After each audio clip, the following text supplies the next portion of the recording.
Peace be upon those who follow guidance. The Times of Israel, according to an Axios report, while Netanyahu views creating the conditions for regime change as a core objective of war, Trump sees toppling the regime as a bonus, US officials said. Trump touted the possibility of a popular uprising at the beginning of the war, but as he announced this week that the US had begun talks with Iran, Trump remarked to CNBC that this is regime change. According to the US outlet, Trump based his assessment on the fact that many Iranian leaders had been killed and replaced. Continuing reading on the Times of Israel, you can go there, and we've actually spoken about this. What an unbelievable admission. What an unbelievable admission. This is such a red face to all you Trump supporters. Do you remember when all these Trump supporters said, whenever they were confronted with Afghanistan, we said to them, you spent trillions of dollars in Afghanistan, trillions of dollars, you lost so much servicemen, something like 3,000 servicemen. That's a lot for someone who's a superpower. They lost maybe 3,000, maybe more to post-traumatic stress disorder and suicide, which is a great phenomena. Great, it's huge. And lost trillions of dollars, lost so much military equipment. They more than 20 years of war, right? And they replaced the Taliban with the Taliban. When we brought this up, you know what they said? We said to them, the same thing's going to happen in Iran, even worse, right? And they said, oh no, Trump is different. Trump is not like the previous presidents. Trump is not like them. You know, look at Trump.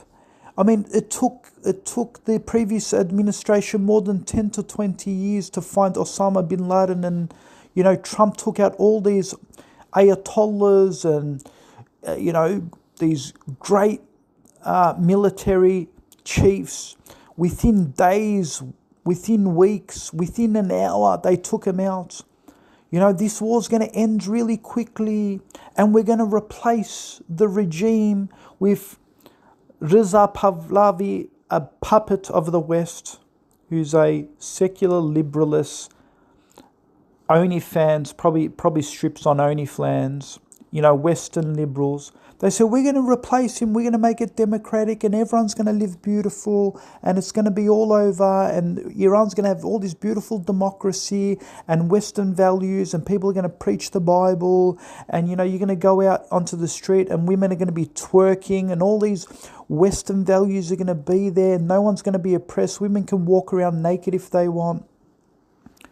Right? So they wanted to turn it into the West, and they said this is going to be done and dusted, finished, and we're in week 4, and they're pleading to NATO for help, saying, can you bring your ships, can you bring your military, you got to help us open up the Strait of Hormuz, and NATO turned around and said, get stuffed, that's not our war, don't get us involved in your dirty Epstein war. Call it Epstein Fury, Epic of Epstein Fury versus True Promise 4. That's what everyone should call it, right? And they said, this is going to be over and done with. And what happened? Even NATO turned their backs on them. And then Trump turned around and says, get stuffed. And in an interview, this is the most embarrassing. In an interview, he was asked, will you be controlling the Strait of Hormuz? Because everything's getting out of control, all this, the financial institutions are being hit, daily living expenses all around the world is being hit.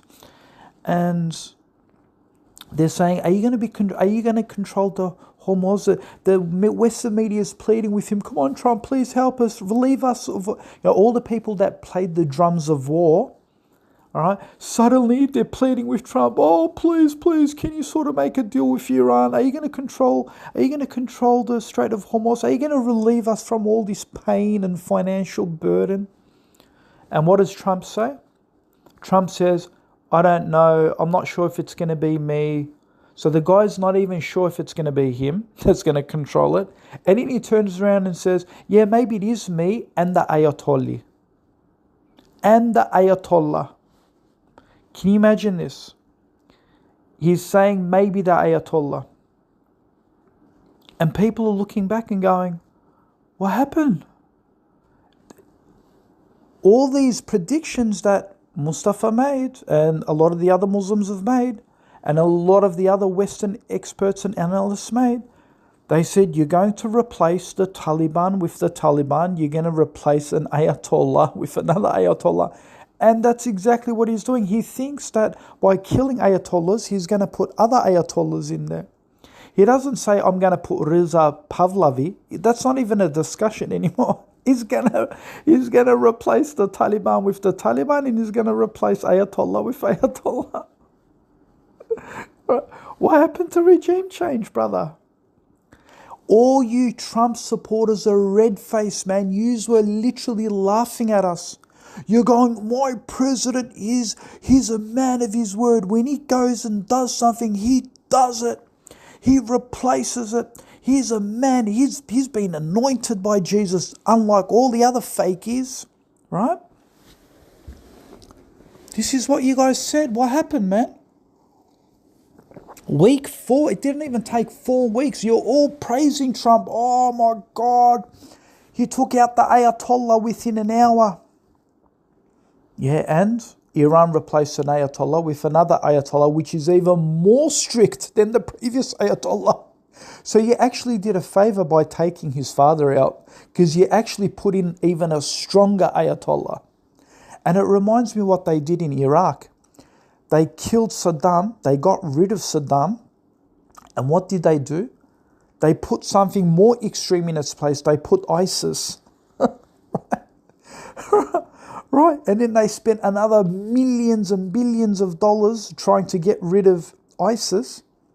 And then ISIS spilled into Syria, and Bashar al-Assad, who was pretty much like a Zionist puppet, then he got replaced for an Islamic leader, for another. So the region, you've actually made it more conservative. Each time you fought against the Muslim nations, you actually made it more strict and more conservative than before. It's backfired. Like, this is backfired so badly. And this is why Allah says, the Jews and the Christians, they plot and plan, but Allah is the best planners. But you never learn. You never learn from history. How can you fight against Allah and His Messenger? How can you fight? You can't fight against His religion. You're losing. You're losing the battle at home. Majority of people are now converting to Islam. It's the fastest growing religion, not in the Middle East, it's the fastest growing religion in the West. So you're losing the battle in your own shores and you're losing the battles abroad. When are you going to wake up? You can't fight against Allah. Stop saying Jews are the chosen people. Stop saying that the Zionist Jews. I'm not talking about all Jews. I'm not saying all Jews are bad. No, there are good Orthodox Jews. I'm talking about the illegal state of Israel that you believe is a prophecy from God, that God is going to restore His kingdom and Jesus is going to return to the blessed land. Yeah, Jesus is going to return to the blessed land where 99.7% of Jews actually reject Jesus Christ. They reject your Messiah. So when they tried to crucify Him 2,000, 3,000 years ago, what do you think that the same Zionists are going to do when Jesus arrives to Israel? Do you think they're going to open their arms and accept Him? Why would they accept Him? Their ancestors literally crucified Him, and they literally laugh about it today. They literally say, if He comes again, we'll crucify Him again. Their rabbis and their Talmudic teachers actually preach that on their pedestals in their synagogues. And you call them the chosen people of God. So it's backfired massively. This whole campaign from the start was all about trying to cover up for the Epstein files, to distract everyone from the Epstein files. Perhaps Netanyahu has a video of Donald Trump raping children on Epstein's island. And so what he said is, I'm going to release these files and videos if you don't join me in trying to disarm Iran and trying to remove that regime that is threatening us. Simple as that. And then Trump threw his hands in the air and said, all right, well, okay. The guy's got no choice. Remember when they tried to assassinate him? That was Mossad trying to assassinate Trump because Trump didn't have good relations with Netanyahu, and Mossad sent his agents to assassinate him. When that didn't work, they probably tried to bribe him with the Epstein files. But Israel made a big mistake. He thought that the Iranian people don't like their leaders and don't like their religious folks. They do. They're not like the people of Saddam. They're not like anywhere else pretty much in the country. They're not like Saudi Arabia that's selling out. Their leaders are sold out.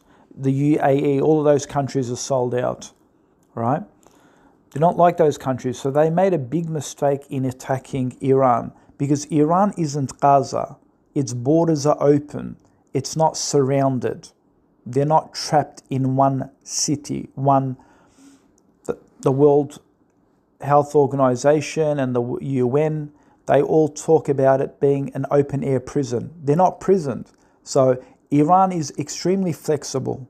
There's mountain ranges. They hide their weapons very well. They got Russian backing. You got endless military. You've actually got military arms, right? Actual weapons. They can actually fight against Israel. So, and they've got intelligence too. They're hitting certain targets in Israel, right? Military targets.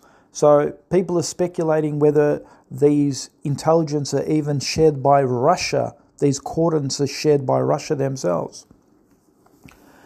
So they've got the backing, and they thought that this was going to be a quick victory. They thought that because they're controlling the skies, because they're controlling the air, that this is superior and that this is going to ultimately decide who wins. But we saw so many jets get hit out of the sky.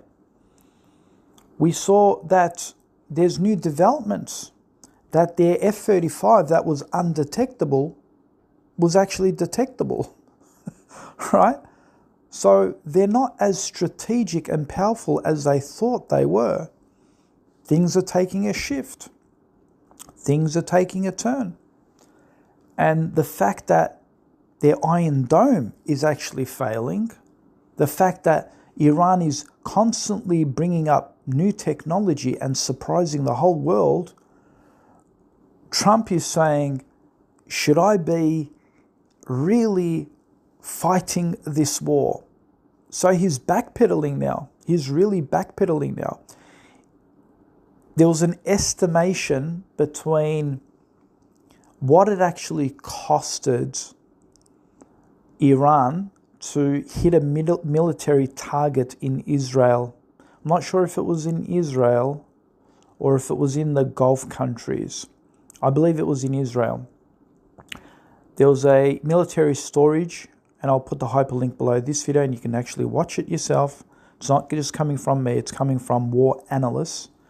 And Iran sends a missile and it hits, they send multiple missiles as a decoy, and then it gets intercepted by Iron Domes, and it's pretty much of a decoy. So it pretty much keeps the Iron Dome busy with other missiles while it sends a real targeted missile to a military base, and it hits one of the bases in Israel, and there's F-35s. I think it destroyed something like 2 or 3 F-35s. That costed $110 million each. So he does the analysis. I don't have it in front of me, but you can go watch the video yourself. It costed something like $1.4 million altogether, this operation for Iran.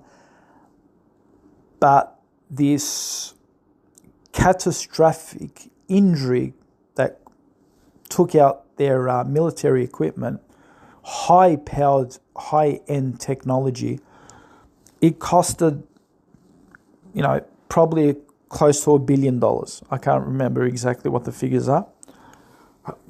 So it hit them extremely hard. This is including the Iron Domes and all the rockets that they fire up for interceptions.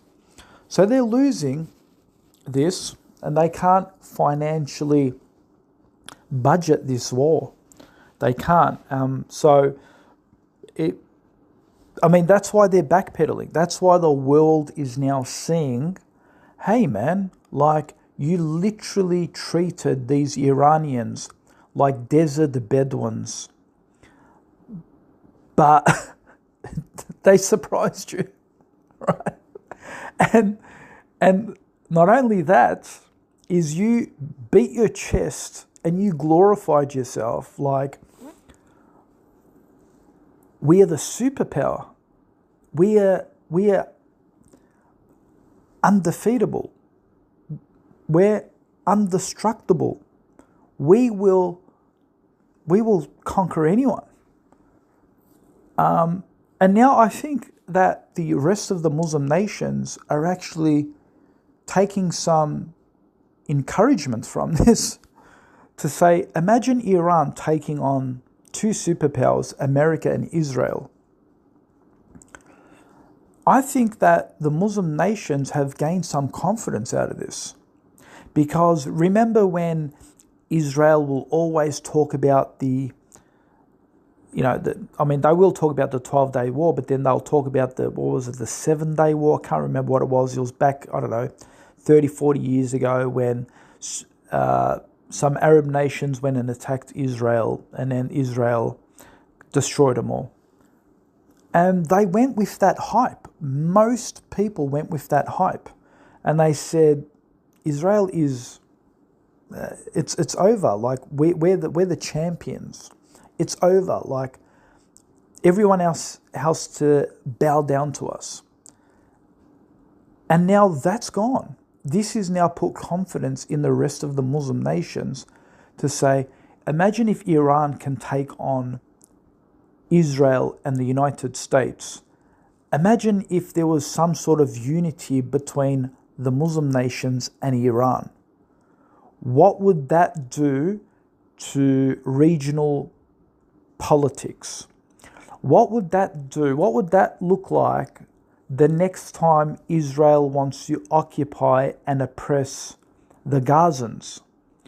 What would that look like? Would they think twice about it? I think they will. I think they will. Because let's be honest, the reason why Israel completely bombed indiscriminately and committed such a horrific genocide in Gaza is because everyone wimped out. Everyone wimped out. And now that these Muslim nations can actually see that even Iran can stand up to tyranny, I think it's going to now change the playing field. I think Americans are going to stop bragging about how many weapons they have, how sophisticated they are, how they want to bully everyone, and China is taking note.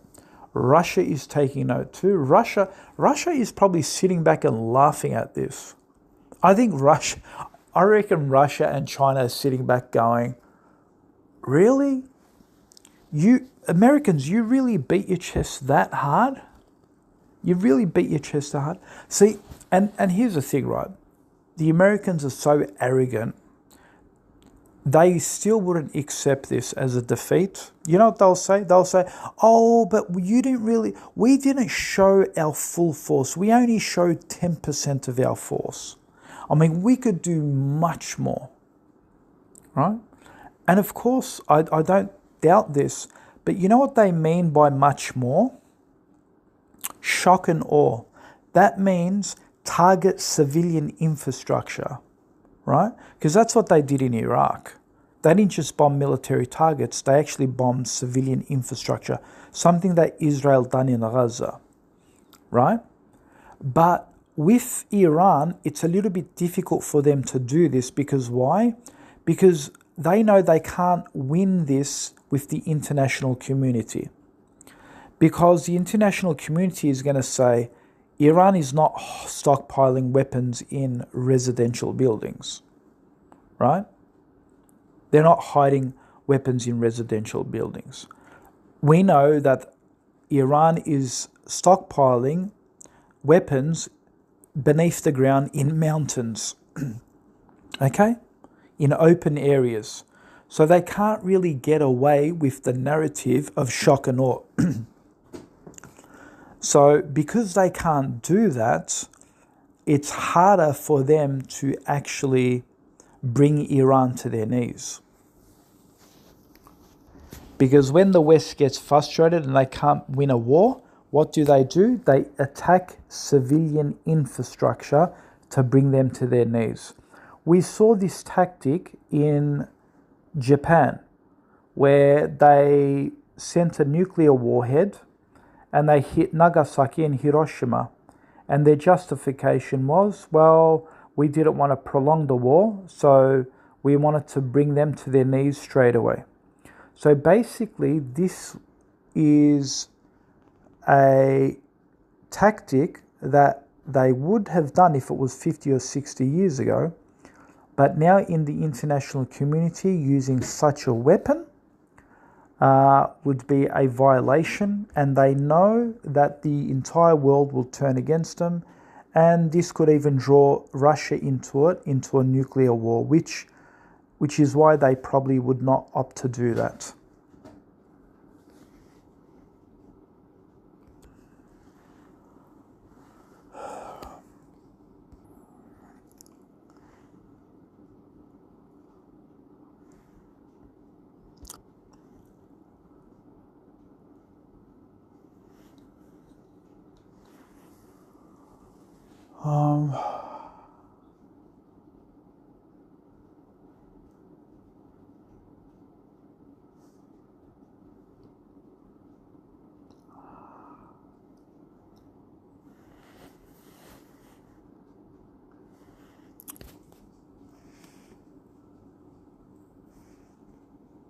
Sorry, just grabbing my tea. We'll continue.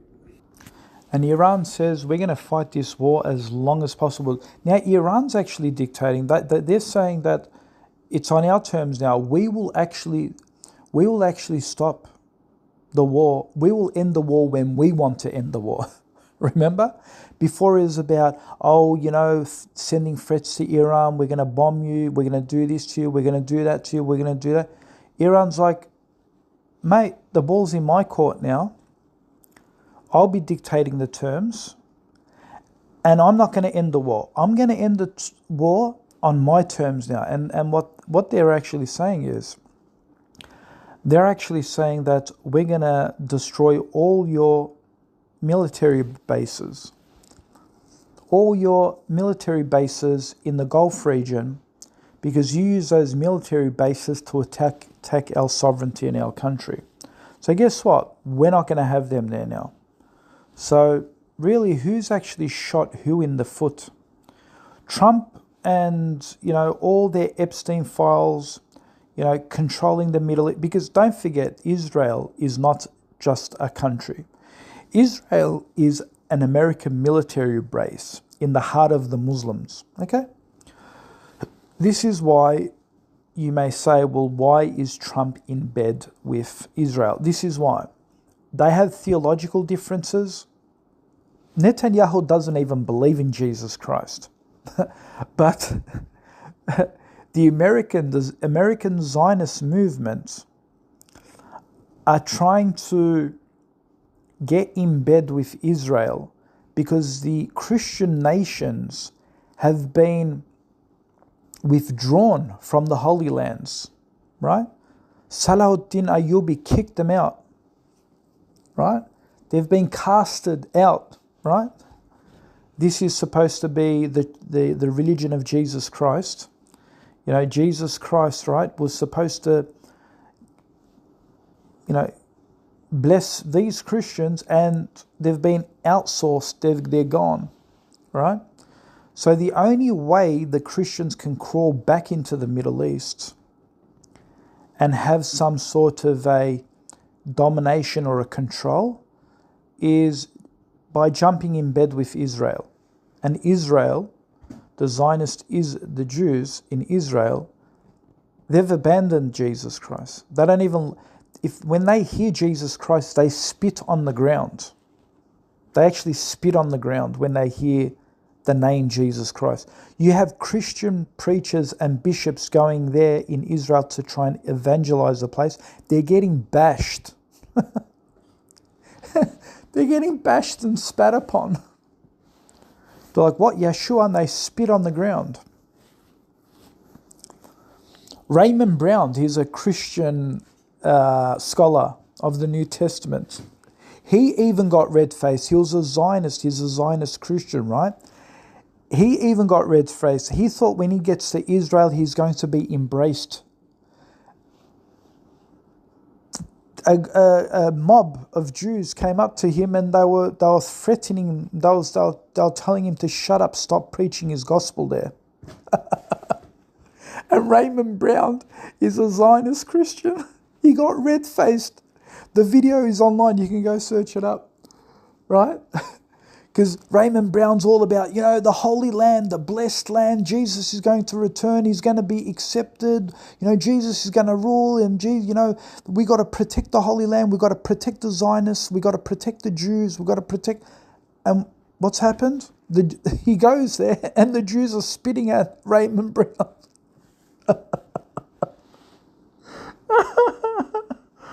Oh, you can't make this up. And subhanAllah, according to Islamic prophecy, when Jesus returns, he's going to return as a Muslim. He's going to return as a Muslim. He's going to come, yes, to the Holy Land, but he's going to come as a Muslim. I'm not sure if he's going to actually conquer Jerusalem. I'm not sure about that. I've got to look into it a bit more. But from what I've looked into so far is he's going to come back and he's going to break the cross, kill the pigs, and abolish the jizya. And a lot of Christians, seeing him being a Muslim, they're actually going to convert to Islam. But then there's going to be a group that joins the Antichrist to fight against the Muslims, fight against the Mahdi, and fight against Jesus, peace be upon him. But that's how crazy it is. And the Christians are going to be gobsmacked when they realize that they spent all their investment, trillions of dollars, while they're starving, while they don't have proper healthcare. By the way, did you know there's healthcare in Israel? Christians are waking up. There are Christians who say, we don't even have healthcare in America. We don't even have free healthcare in America. They're like, we're sending trillions of dollars backing to Israel for the return of Christ. But the Jews there, they've got healthcare. We don't have healthcare in America. So who comes first? Does America come first or does Israel come first? And there's again, you can watch this up, America first or Israel first. There's a person who goes out and starts making videos questioning politicians, Israel first or America first. And you see the politicians don't want to answer this question because they're all preparing for the coming of the Messiah. They're all invested in the Holy Land. They're following their scripture for political reasons and because they want to control the natural resources. They want to be the superpower of the world. They want to control the oil fields in those regions to fund America, to fund Israel.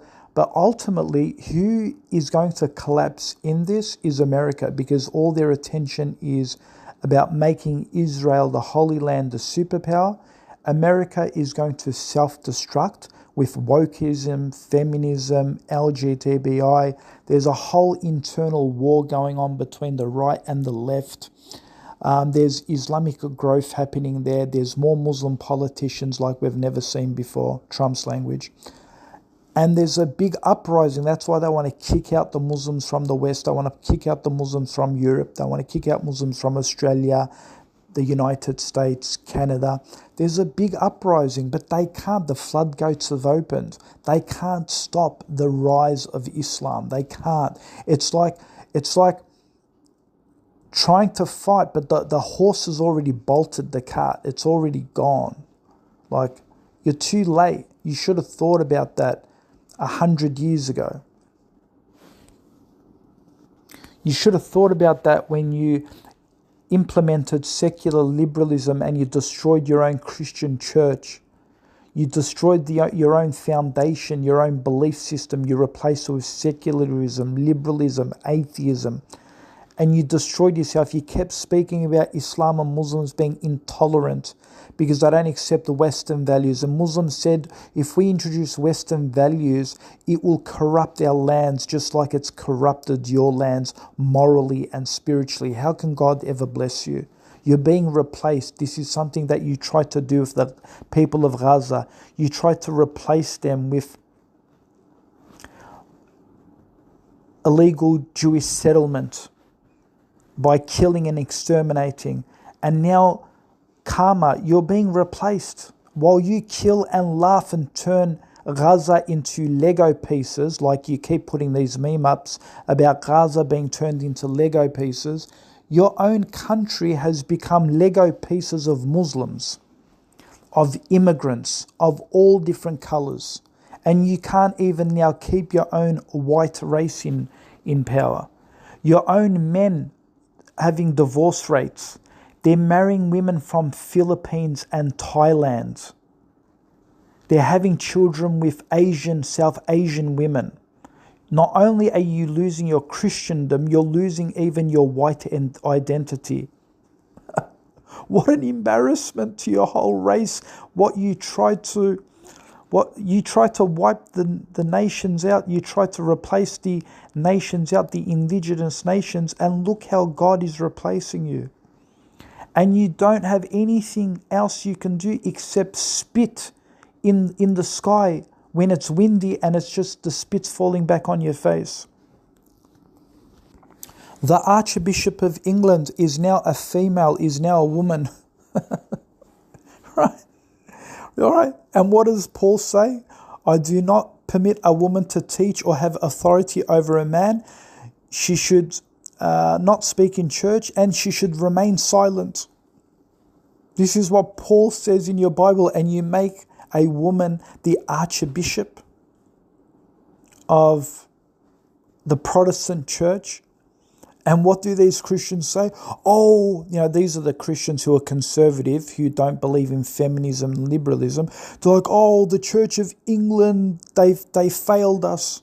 It's not the Church of England that failed you. You failed yourself, man.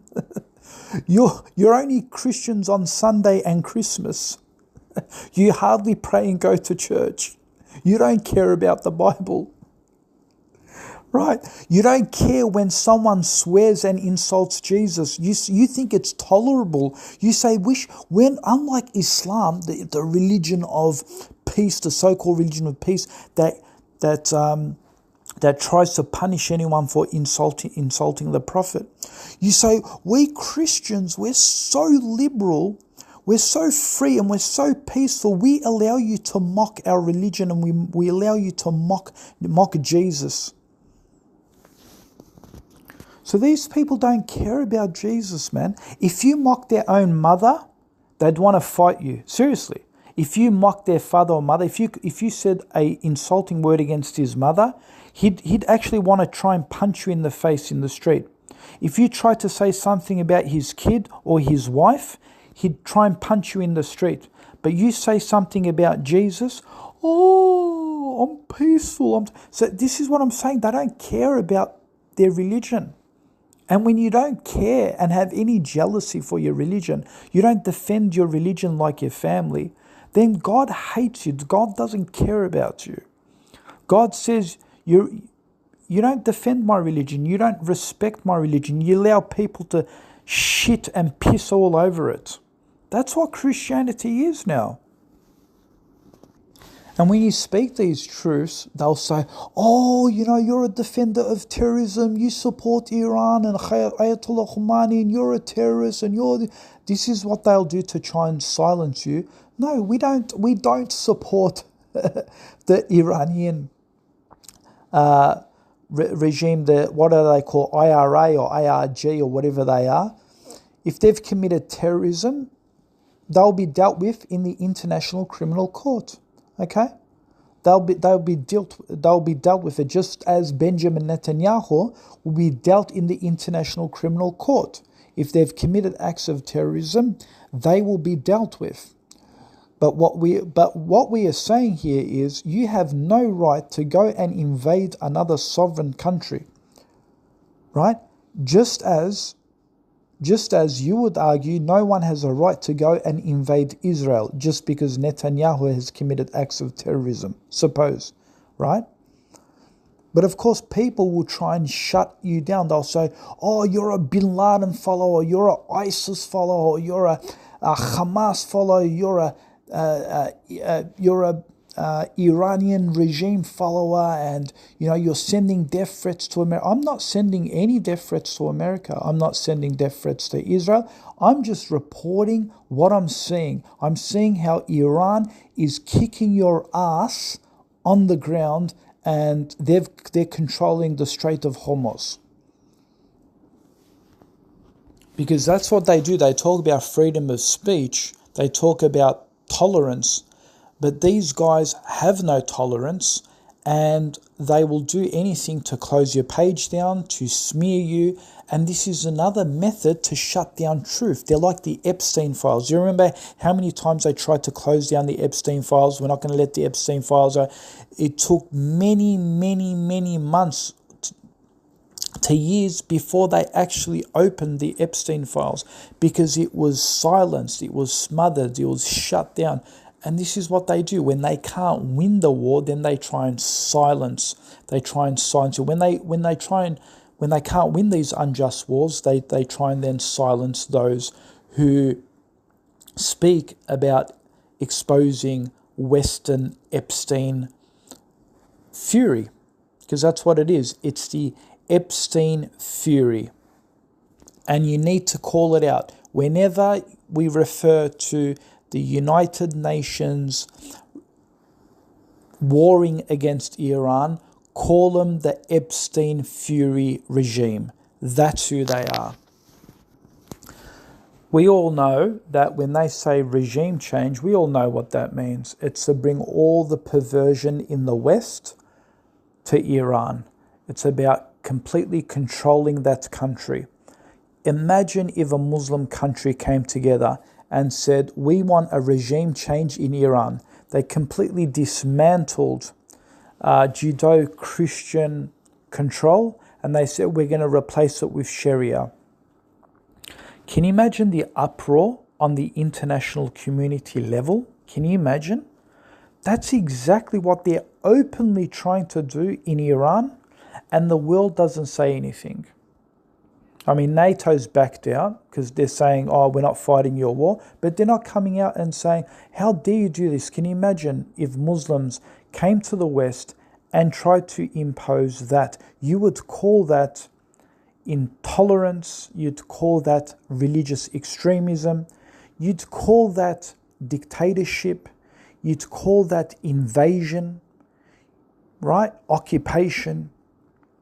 You would call that injustice and barbarism. But the West has been doing that. They tried to do that in Afghanistan, they failed.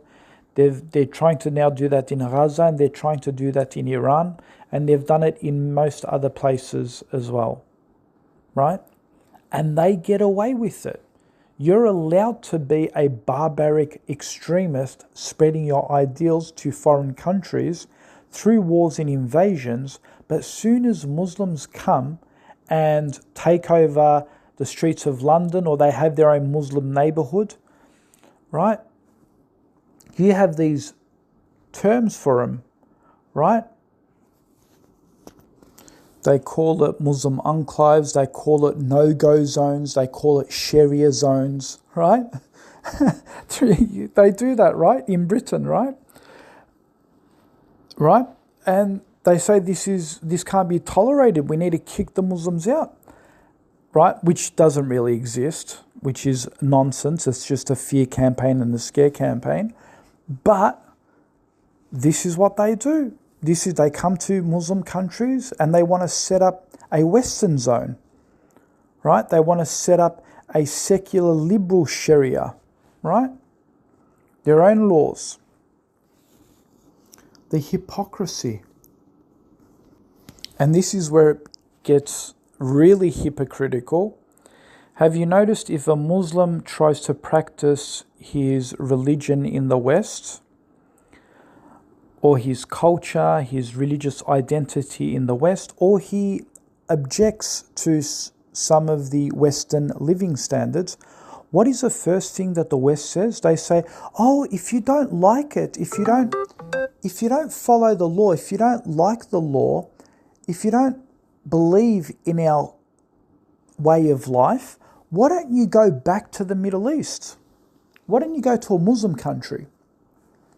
But interestingly enough, have you noticed they never say that to the Iranian protesters who are against the regime, who are trying to bring in Western ideals, who are trying to bring in things like optional hijab, where they're trying to bring in other Western ideals of human rights and women's liberation, LGBTIQ and feminism and transgender, twerking in the street, all of these Western ideals, mini skirts, whatever it is.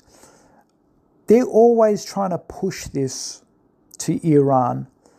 But do you ever hear the Islamophobes ever tell these people, hey, if you don't like the Iranian regime and the law, then come to us, come to the West, come live with us. We will accept you. They're the ideals that you believe in, the freedoms that you believe. We have them in the West. How about you come to us? Don't try and change the constitution. Don't try and if you hate them so much, why do you still live in Iran? Why don't you come to us? So they don't tell them to leave Iran and come to the West. They say, no, you stay in Iran. You try and change Iran. This is what they say. Right? So notice the hypocrisy. Notice the hypocrisy. When Muslims are in the West, no, we don't accept you to change here. Don't bring your culture here. If you want to live by Islam, go back to the Middle East. But the same doesn't go for Iranian protesters who are against the regime. No, stay there and fight. Even if they shoot you, you stay there and you die. Right? Right? Right? Notice the hypocrisy. Notice the hypocrisy. Please share, like, and subscribe, and we'll see you in the next video.